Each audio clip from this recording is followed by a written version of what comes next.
ನಮಸ್ಕಾರ. ನಾನು ಸರೋಜಾ ಚಂಗೊಳ್ಳಿ. ನಿಮಗೆಲ್ಲರಿಗೂ ಸರೋಜಾ ಚಂಗೊಳ್ಳಿ ಲೀಗಲ್ ಹಬ್ ಚಾನಲ್ಗೆ ಸ್ವಾಗತ.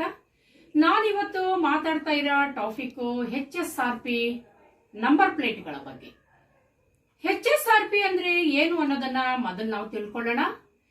ಹೈ ಸೆಕ್ಯೂರಿಟಿ ರಿಜಿಸ್ಟ್ರೇಷನ್ ಪ್ಲೇಟ್ ಅಂತ ಅಂದರೆ ಹೊಸದಾಗಿ ನಮ್ಮ 2 ವೀಲರ್ ಇರ್ಬೋದು, 4 ವೀಲರ್ಗಳಿರ್ಬೋದು, ಅವುಗಳಿಗೆ ಅಳವಡಿಸಿಕೊಳ್ಳಬೇಕು ಅಂತ ಹೇಳಿ ಕೇಂದ್ರ ಸರ್ಕಾರ ಜಾರಿಗೆ ತಂದಂತಹ ಹೊಸ ನಿಯಮದ ಪ್ರಕಾರ ಬಂದಂತಹ HSRP ನಂಬರ್ ಪ್ಲೇಟ್ ಇದು. HSRP ನಂಬರ್ ಪ್ಲೇಟ್ ಅಂದ್ರೇನು, ಇದರಲ್ಲಿ ಯಾವ ಅಂಶಗಳು ಅಡಕಾಗಿರ್ತವೆ, ಹಾಗೆ ಇದನ್ನ ಹಾಕ್ಸ್ಕೊಳ್ಳದೆ ಇದ್ರೆ ಏನಾಗುತ್ತೆ, ಹಾಕ್ಸ್ಕೊಂಡ್ರೆ ಇದರಿಂದ ಲಾಭ ಏನಾಗುತ್ತೆ, ಇವೆಲ್ಲ ವಿಚಾರಗಳ ಬಗ್ಗೆ ಸವಿಸ್ತಾರವಾಗಿ ನಾನು ಈ ವಿಡಿಯೋದಲ್ಲಿ ನಿಮ್ಗೆ ಮಾಹಿತಿ ಕೊಡ್ತಾ ಇದ್ದೀನಿ. ಹಾಗೆ ಮೊದಲ ಬಾರಿಗೆ ನೀವು Saroja Changolli legal hub channel ನೋಡ್ತಾ ಇದ್ರೆ ದಯವಿಟ್ಟು ಸಬ್ಸ್ಕ್ರೈಬ್ ಮಾಡ್ಕೊಳ್ಳಿ, ವಿಡಿಯೋವನ್ನು ಇತರರಿಗೆ ಶೇರ್ ಮಾಡಿ ಅಂತ ಕೇಳ್ಕೊಳ್ತಾ ನಾನೀಗ ಟಾಪಿಕ್ಗೆ ಬರ್ತಾ ಇದ್ದೀನಿ. HSRP ಅಂದ್ರೆ ಹೈ ಸೆಕ್ಯೂರಿಟಿ ರಿಜಿಸ್ಟ್ರೇಷನ್ ಪ್ಲೇಟ್ ಅಂತ. ಈ ನಂಬರ್ ಪ್ಲೇಟ್ ಅನ್ನ ಯಾವಾಗ ಖರೀದಿ ಮಾಡಿದ ಗಾಡಿಗಳಿಗೆ ಹಾಕ್ಸ್ಕೋಬೇಕು ಅಂದ್ರೆ ಏಪ್ರಿಲ್ 1, 2019 ಇಸ್ವಿಗಿಂತ ಮೊದಲು ಖರೀದಿ ಮಾಡಿರುವಂತಹ ಗಾಡಿಗಳಿಗೆ ಈ ನಂಬರ್ ಪ್ಲೇಟ್ಗಳನ್ನ ಕಡ್ಡಾಯವಾಗಿ ಜೋಡಿಸ್ಕೊಳ್ಳಬೇಕು ಅಂತೇಳಿ ಈಗಾಗಲೇ ಆದೇಶ ಆಗಿದೆ. ಹಾಗಾದ್ರೆ ಯಾವ ದಿನಾಂಕದೊಳಗೆ ಈ ನಂಬರ್ ಪ್ಲೇಟ್ಗಳನ್ನ ಹಾಕ್ಸ್ಕೋಬೇಕು ಅಂತೇಳಿ ಸರ್ಕಾರದ ಆದೇಶ ಆಗಿದೆ ಅನ್ನೋ ವಿಚಾರವನ್ನ ನಾವು ತಿಳ್ಕೊಳ್ಳೇಬೇಕು. ಫೆಬ್ರವರಿ 17, 2024 ದಿನಾಂಕದೊಳಗೆ HSRP ನಂಬರ್ ಪ್ಲೇಟ್ಗಳನ್ನ ಹಾಕ್ಸ್ಕೊಳ್ಳೇಬೇಕು. ಹಾಗಾದ್ರೆ ಯಾವ ಯಾವ ವೆಹಿಕಲ್ಗಳಿಗೆ ಈ ನಂಬರ್ ಪ್ಲೇಟ್ ನಿಯಮ ಅನ್ವಯ ಆಗುತ್ತೆ ಅನ್ನೋ ವಿಚಾರವನ್ನ ನಾವು ಸ್ಪಷ್ಟವಾಗಿ ತಿಳ್ಕೊಳ್ಳೇಬೇಕು. ಅಂದ್ರೆ 2 ವೀಲರ್ ಗಾಡಿ, 4 ವೀಲರ್ ಗಾಡಿ ಅಂದ್ರೆ 4 ವೀಲರ್ ಅಲ್ಲಿ ಬಸ್ ಇರ್ಬೋದು, ಕಾರ್ ಇರ್ಬೋದು, ಹಾಗೆ ಟ್ರ್ಯಾಕ್ಟರ್ಗಳಿರ್ಬೋದು, ಟಿಲ್ಲರ್ಗಳಿರ್ಬೋದು, ಪ್ರತಿಯೊಂದು 4 ವೀಲರ್ ಗಾಡಿ ಮತ್ತೆ 2 ವೀಲರ್ ಗಾಡಿಗಳಿಗೆ ಈ ಒಂದು HSRP ನಂಬರ್ ಪ್ಲೇಟ್ ಹಾಕ್ಸ್ಕೊಳ್ಬೇಕು ಅನ್ನೋ ನಿಯಮ ಅನ್ವಯ ಆಗತ್ತೆ. HSRP ನಂಬರ್ ಪ್ಲೇಟಿನ ವಿಶೇಷತೆ ಏನೆಂದರೆ, ಈ HSRP ನಂಬರ್ ಪ್ಲೇಟ್ ಅಲ್ಲಿ ನಮ್ಮ ವೆಹಿಕಲ್ ನಂಬರ್ ಅನ್ನ ಮತ್ತೆ ವೆಹಿಕಲ್ ನಂಬರಿನ ಲೆಟರ್ ಗಳನ್ನ ಲೇಸರ್ ಎನ್ಕೋಡ್ ಮಾಡಿರುವಂತಹ ಅಲ್ಯೂಮಿನಿಯಂ ಡಿಜಿಟಲ್ ಪ್ಲೇಟ್ ರೂಪದಲ್ಲಿ ಮಾಡಿರ್ತಾರೆ. ಇದರಲ್ಲಿ ಅಶೋಕ ಚಕ್ರವನ್ನ ಅಳವಡಿಸಿರ್ತಾರೆ. ಹಾಗೆ chromium hologram hot stamp plate ಇದಾಗಿರುತ್ತೆ. ಅಂದರೆ ಕಡಿಮೆ ಬೆಳಕಿನಲ್ಲಿಯೂ ರಿಫ್ಲೆಕ್ಟ್ ಆಗುವಂತಹ ಗಾಡಿಯ ನಂಬರು ಇತರರಿಗೆ ಈಸಿಯಾಗಿ ಕಾಣಿಸಬೇಕು ಅಂತೇಳಿ ಲೇಸರ್ ನ್ಯೂಮೆರಿಕ್ ಕೋಡ್ ಅಲ್ಲಿ ಆ ಗಾಡಿಯ ನಂಬರ್ ಅನ್ನ ಪ್ರಿಂಟ್ ಮಾಡಲಾಗುತ್ತೆ. ಕೆಲವರು ಹೇಳ್ಬೋದು, ನಾನು ರೀಸೆಂಟ್ ಆಗಿ ಹೊಸ ನಂಬರ್ ಪ್ಲೇಟ್ ಅನ್ನ ಬರ್ಸ್ಕೊಂಡಿದೀನಿ, ಅದು ಫೈಬರ್ ಪ್ಲೇಟ್ ಇದೆ, ಇಲ್ಲ ಮೆಟಲ್ ಪ್ಲೇಟ್ ಇದೆ, ಇಲ್ಲ ಸ್ಟಿಕ್ಕರ್ ಅಲ್ಲಿ ಬರ್ಸ್ಕೊಂಡಿದೀನಿ, ಹಾಗಾಗಿ ನಾನು HSRP ನಂಬರ್ ಪ್ಲೇಟ್ ಅನ್ನ ಬರ್ಸ್ಕೊಳ್ಳೋದಿಲ್ಲ ಅಂತ. ಖಂಡಿತ ನಿಮ್ಮ ಅಭಿಪ್ರಾಯ ಇದು ತಪ್ಪು. ಯಾಕೆಂದ್ರೆ ಈಗಾಗಲೇ ಜಾರಿಗೆ ಬಂದಿರುವ ಕೇಂದ್ರ ಸರ್ಕಾರದ ಈ ಹೊಸ ನಿಯಮದ ಪ್ರಕಾರ ಇದರಿಂದ ಏನೇನು ಲಾಭಗಳಿವೆ ಅನ್ನೋ ಒಂದು ಮಾಹಿತಿಯನ್ನ ನಾನು ಕೊಡ್ತಾ ಇದ್ದೀನಿ. ಈ ಒಂದು HSRP ನಂಬರ್ ಪ್ಲೇಟ್ ಹಾಕಿಸ್ತಾ ಇದ್ರೆ ಇನ್ನು ಮುಂದೆ ನಿಮ್ಮ ಗಾಡಿಯನ್ನ ಸೇಲ್ ಮಾಡಿದ್ರೆ ನಿಮ್ಮ ಓನರ್ಶಿಪ್ ಚೇಂಜ್ ಆಗೋದಿಲ್ಲ. ಹಾಗೆ ನಿಮ್ಮ ಅಡ್ರೆಸ್ ಗಳು ಏನಾದ್ರೂ ಅಪ್ಡೇಟ್ ಮಾಡಬೇಕು ಅಂದ್ರೆ, ಬದಲಾವಣೆ ಮಾಡಬೇಕು ಅಂದ್ರೆ ನಿಮ್ಮ ಅಡ್ರೆಸ್ ಕೂಡ ವಾಹನ್ ಆಪ್ ಅಲ್ಲಿ ಚೇಂಜ್ ಅನ್ನ ತಗೊಳ್ಳೋದಿಲ್ಲ. ಎಲ್ಲಾದ್ರೂ ನಿಮ್ಮ RC ಯನ್ನ ಕಳೆದು ಹೋದ್ರೆ ಖಂಡಿತವಾಗ್ಲೂ ನಿಮ್ಗೆ ನಕಲಿ RC ಕೂಡ ಸಿಗೋದಿಲ್ಲ. ಹಾಗೆ ಇನ್ಸೂರೆನ್ಸ್ ಅನ್ನ ಪ್ರತಿ ವರ್ಷ ನೀವು ವೆಹಿಕಲ್ಗೆ ಕಟ್ತಿರಲ್ವಾ, ಅದು ಸಹ ಅಪ್ಡೇಟ್ ಆಗೋದು ಕಷ್ಟ. ಹಾಗೆ ವೆಹಿಕಲ್ ಸಾಮರ್ಥ್ಯದ ಅನುಮೋದನೆ ಕೂಡ ಆಗೋದಿಲ್ಲ. ಹಾಗಾಗಿ ಫೆಬ್ರವರಿ 17, 2024 ಇಸ್ವಿಯ ಒಳಗೆ ಕಡ್ಡಾಯವಾಗಿ ನೀವೆಲ್ಲರೂ HSRP ನಂಬರ್ ಪ್ಲೇಟ್ಗಳನ್ನ ನಿಮ್ಮ ವೆಹಿಕಲ್ಗಳಿಗೆ ಅಳವಡಿಸಿಕೊಳ್ಳಲೇಬೇಕು.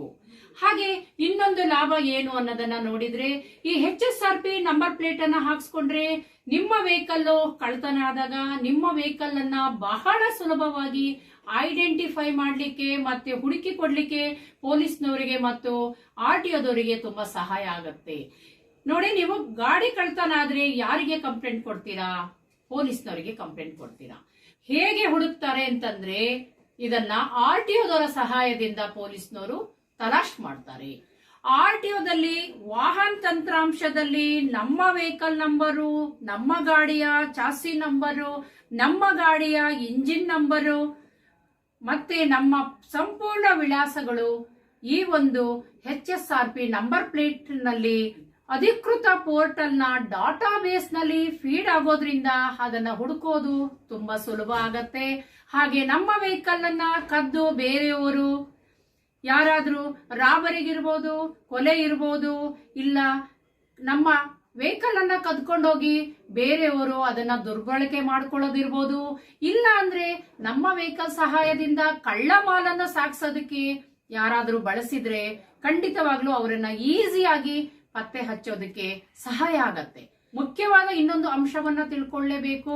ನಮ್ಮ ವಾಹನವನ್ನ ಕದ್ದು ಯಾರಾದ್ರೂ ಅದನ್ನ ದುರುಪಯೋಗ ಪಡಿಸ್ಕೊಂಡ್ರೆ, ಆ ದುರುಪಯೋಗದ ವಿರುದ್ಧ ಯಾರಾದ್ರೂ ಕಂಪ್ಲೇಂಟ್ ಕೊಟ್ರೆ ಅಕ್ಯೂಸ್ಡ್ ನಂಬರ್ ವೆಹಿಕಲ್ ಓನರ್ ನಾವೇ ಆಗ್ತೀವಿ. ನಮ್ಮ ವೆಹಿಕಲ್ ನಂಬರು ಅಧಿಕೃತ ವೆಬ್ಸೈಟ್ ಅಲ್ಲಿ ದಾಖಲಾಗೋದ್ರಿಂದ ವಾಹನಗಳ ಸುರಕ್ಷತೆ ಮತ್ತು ರಾಷ್ಟ್ರೀಯ ಭದ್ರತೆಗೂ ಸಹಕಾರಿಯಾಗತ್ತೆ. ಈ ನಂಬರ್ ಪ್ಲೇಟ್ ಅನ್ನ ಕದ್ದು ಬೇರೆಯವರು ರೀಯೂಸ್ ಮಾಡ್ಕೊಳ್ಳಿಕ್ಕೆ ಖಂಡಿತ ಸಾಧ್ಯ ಇಲ್ಲ. ಯಾಕೆ ಸಾಧ್ಯ ಇಲ್ಲ ಅಂತಂದ್ರೆ ಈ ನಂಬರ್ ಪ್ಲೇಟ್ ಅನ್ನ ರಿವಿಕ್ ಕ್ಲಾಕ್ ಸಿಸ್ಟಮ್ ಅಲ್ಲಿ ನಮ್ಮ ವೆಹಿಕಲ್ ಗಳಿಗೆ ಫಿಕ್ಸ್ ಮಾಡಲಾಗುತ್ತೆ. ಹಾಗಾಗಿ ಆ ಒಂದು ನಂಬರ್ ಪ್ಲೇಟ್ ಅನ್ನ ತೆಗಿಲಿಕ್ಕೆ ಕದ್ದವರಿಗೆ ಸಾಧ್ಯ ಆಗೋದಿಲ್ಲ. ಹಾಗೆ ಅದು ರೀಯೂಸ್ ಕೂಡ ಆಗೋದಿಲ್ಲ. ರಿವಿಕ್ ಕ್ಲಾಕ್ ಸಿಸ್ಟಮ್ ಅಲ್ಲಿ ಫಿಕ್ಸ್ ಆಗಿರುವಾಗ ಸುಲಭವಾಗಿ ತೆಗಿಲಿಕ್ಕೆ ಖಂಡಿತವಾಗ್ಲೂ ಸಾಧ್ಯ ಇಲ್ಲ. ಹಾಗೆ ನಾವು ಈ ನಂಬರ್ ಪ್ಲೇಟ್ ಅನ್ನ ಎಲ್ಲಿ ಹಾಕಿಸಬೇಕು ಅನ್ನೋ ಒಂದು ವಿಚಾರವನ್ನ ಸರಿಯಾಗಿ ತಿಳ್ಕೊಳ್ಳೇಬೇಕು. ಖಂಡಿತವಾಗಲು ನೀವು ಯಾವುದೇ ಒಂದು ಪ್ರೈವೇಟ್ ಏಜೆನ್ಸಿಗಳಲ್ಲಿ ಇಲ್ಲ ಅಂದ್ರೆ ಯಾರಾದ್ರೂ ರಸ್ತೆ ಬದಿಯಲ್ಲಿ ನಂಬರ್ ಪ್ಲೇಟ್ ಅನ್ನ ಈ ಮೊದಲು ಇದ್ದಂತಹ ವ್ಯವಸ್ಥೆಯ ರೀತಿಯಲ್ಲಿ ಅಂದ್ರೆ ಫೈಬರ್, ಮೆಟಲ್ ಮತ್ತೆ ಸ್ಟಿಕ್ಕರ್ ರೀತಿಯಲ್ಲಿ ನಂಬರ್ ಪ್ಲೇಟ್ ಅನ್ನ ಹಾಕೊಡ್ತೀವಿ, ಡಿಸ್ಕೌಂಟ್ ಅಲ್ಲಿ ಹಾಕೊಡ್ತೀವಿ, ಕ್ಯಾಶ್ ಆಗಿ ನೀವು ಅಮೌಂಟ್ ಅನ್ನ ಕೊಡಿ ಅಂದ್ರೆ ಖಂಡಿತವಾಗ್ಲೂ ಅದು ಒಂದು ಕಳ್ಳದಂಧೆ ಅನ್ನೋದ ವಿಚಾರವನ್ನ ನೀವು ಕರೆಕ್ಟ್ ಆಗಿ ತಿಳ್ಕೋಬೇಕು. ಯಾಕೆಂದ್ರೆ ರಾಜ್ಯಾದ್ಯಂತ ಈಗಾಗಲೇ 4,000 ಡೀಲರ್ ಪಾಯಿಂಟ್ಗಳಲ್ಲಿ ಈ ಒಂದು ನಂಬರ್ ಪ್ಲೇಟ್ ಹಾಕ್ಸ್ಲಿಕ್ಕೆ ಸರ್ಕಾರ ಅನುಮತಿಯನ್ನ ನೀಡಿದೆ. ಖಂಡಿತವಾಗಲೂ ಬ್ರೋಕರ್ಗಳ ಹತ್ರ ಇಲ್ಲ ಅಂದ್ರೆ ಪ್ರೈವೇಟ್ ಏಜೆನ್ಸಿಗಳ ಹತ್ರ ನೀವು ಈ ನಂಬರ್ ಪ್ಲೇಟ್ ಅನ್ನ ಖಂಡಿತವಾಗ್ಲೂ ಹಾಕಬೇಡಿ. ಹಾಗೆಲ್ಲಾದ್ರೂ ನಿಮಗೆ ಆಫರ್ ಕೊಟ್ಟು ಅವರು ನಂಬರ್ ಪ್ಲೇಟ್ ಅನ್ನ ಹಾಕೊಡ್ತೀನಿ ಅಂದ್ರೆ ಅದು ಕಳ್ಳದಂಧೆ ಅಂತಾನೆ ಖಂಡಿತವಾಗ್ಲೂ ತಿಳ್ಕೊಳ್ಬೇಕು. ಯಾಕೆ ನಾನು ಅದನ್ನ ಮಾಹಿತಿಯನ್ನ ಹೇಳ್ತಾ ಇದ್ದೀನಿ ಅಂದ್ರೆ ಆನ್ಲೈನ್ ಅಲ್ಲಿ ಪೇಮೆಂಟ್ ಮಾಡಬೇಕು. ಸರ್ಕಾರ 2 ವೆಬ್ಸೈಟ್ ಅಡ್ರೆಸ್ ಅನ್ನ ಕೊಟ್ಟಿದೆ.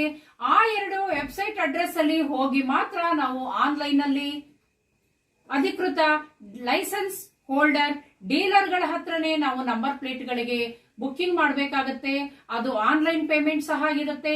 ಆನ್ಲೈನ್ ಪೇಮೆಂಟ್ ಮಾಡುವಾಗ ನಿಮಗೆಲ್ಲರಿಗೂ ಗೊತ್ತಿರೋ ಪ್ರಕಾರ ನಮ್ಮ ಅಕೌಂಟ್ ಡೀಟೇಲ್ಸ್ ಅನ್ನ, ಬ್ಯಾಂಕ್ ಡೀಟೇಲ್ಸ್ ಅನ್ನ ಕೊಡೋದ್ರಿಂದ ಅದು ಕಳ್ಳರಿಗೆ ಒಂದು ಅವಕಾಶ ಮಾಡಿಕೊಟ್ಟ ಹಾಗೆ ಆಗತ್ತೆ. ಸೈಬರ್ ಕ್ರೈಮ್ಗಳು ಇತ್ತೀಚಿನ ದಿನಗಳಲ್ಲಿ ಹೆಚ್ಚಾಗ್ತಾ ಇರೋದ್ರಿಂದ ನಾವು ನಮ್ಮ ಸೀಕ್ರೆಸಿಯನ್ನ ಮೇಂಟೈನ್ ಮಾಡೋ ಅವಶ್ಯಕತೆ ಇದೆ. ಹಾಗೆ ಫ್ರೆಂಡ್ಸ್, ಈ ವಿಡಿಯೋ ದೀರ್ಘ ಆಗತ್ತೆ ಅನ್ನೋ ಕಾರಣಕ್ಕೋಸ್ಕರ ನಾನು ಮುಂದಿನ ಭಾಗದಲ್ಲಿ ಸರ್ಕಾರ ಅಧಿಕೃತವಾಗಿ HSRP ನಂಬರ್ ಪ್ಲೇಟ್ ಅನ್ನ ಹಾಕ್ಸ್ಕೊಳ್ಳಿಕ್ಕೆ ಕೊಟ್ಟಿರುವಂತಹ 2 ವೆಬ್ಸೈಟ್ಗಳ ವಿಳಾಸ ಮತ್ತು ನಾವು ಹೇಗೆ HSRP ನಂಬರ್ ಪ್ಲೇಟ್ಗೆ ಅಪ್ಲಿಕೇಶನ್ ಅನ್ನ ಆನ್ಲೈನ್ ಅಲ್ಲಿ ಅಪ್ಲೋಡ್ ಮಾಡಬೇಕು, ಪೇಮೆಂಟ್ ಯಾವ ರೀತಿ ಮಾಡಬೇಕು ಅನ್ನೋ ವಿಚಾರವನ್ನ ಮುಂದಿನ ವಿಡಿಯೋದಲ್ಲಿ ನಾನು ನಿಮಗೆ ಮಾಹಿತಿ ಕೊಡಲಿದ್ದೇನೆ. ನಮ್ಮ ದೇಶದಲ್ಲಿ ಕೆಲವೊಂದು ವ್ಯಕ್ತಿಗಳು ಬಳಸುವಂತಹ ಕಾರುಗಳಿಗೆ ನಂಬರ್ ಪ್ಲೇಟಿನ ಅವಶ್ಯಕತೆ ಇರೋದಿಲ್ಲ. ಆ ವ್ಯಕ್ತಿಗಳು ಯಾರೆಂದರೆ ರಾಷ್ಟ್ರಪತಿಗಳು, ಪ್ರಧಾನಮಂತ್ರಿಗಳು ಮತ್ತೆ ರಾಜ್ಯಪಾಲರು. ಈ 3 ವ್ಯಕ್ತಿಗಳು ಬಳಸುವಂತಹ ಕಾರುಗಳ ನಂಬರ್ ಪ್ಲೇಟ್ ಇರುವ ಜಾಗದಲ್ಲಿ ಅಶೋಕ ಚಕ್ರದ ಲಾಂಛನ ಇರುತ್ತೆ. ಇದು ಅಕಾಡೆಮಿಕ್ ಆಗಿ ನಿಮಗೆ ತಿಳಿದಿರಲಿ ಅಂತ ಹೇಳಿ ಈ ಮಾಹಿತಿಯನ್ನ ನೀಡ್ತಾ ಇದ್ದೀನಿ. ಮೊದಲ ಬಾರಿಗೆ Saroja Changolli legal hub channel ನೋಡ್ತಾ ಇದ್ರೆ ದಯವಿಟ್ಟು ಈ ಚಾನಲ್ ಅನ್ನ ಸಬ್ಸ್ಕ್ರೈಬ್ ಮಾಡ್ಕೊಳ್ಳಿ. ಹಾಗೆ ವಿಡಿಯೋವನ್ನ ಶೇರ್ ಮಾಡಿ. Keep watching Saroja Changolli legal hub channel. ಇದೇ ರೀತಿ ನಾನು ನನ್ನ ಚಾನಲ್ ಅಲ್ಲಿ ಹಲವಾರು ಅಪ್ಡೇಟ್ಗಳನ್ನ, ಹಲವಾರು ಮಾಹಿತಿಗಳನ್ನ ಕೊಡ್ತಾ ಇರ್ತೀನಿ. ದಯವಿಟ್ಟು ನನ್ನ ಚಾನಲ್ ಅನ್ನ ರೆಗ್ಯುಲರ್ ಆಗಿ ವಾಚ್ ಮಾಡಿ ಅಂತ ಕೇಳ್ಕೊಳ್ತಾ ಈ ಮಾಹಿತಿಯನ್ನ ಮುಗಿಸ್ತಾ ಇದ್ದೀನಿ. ನಮಸ್ಕಾರ.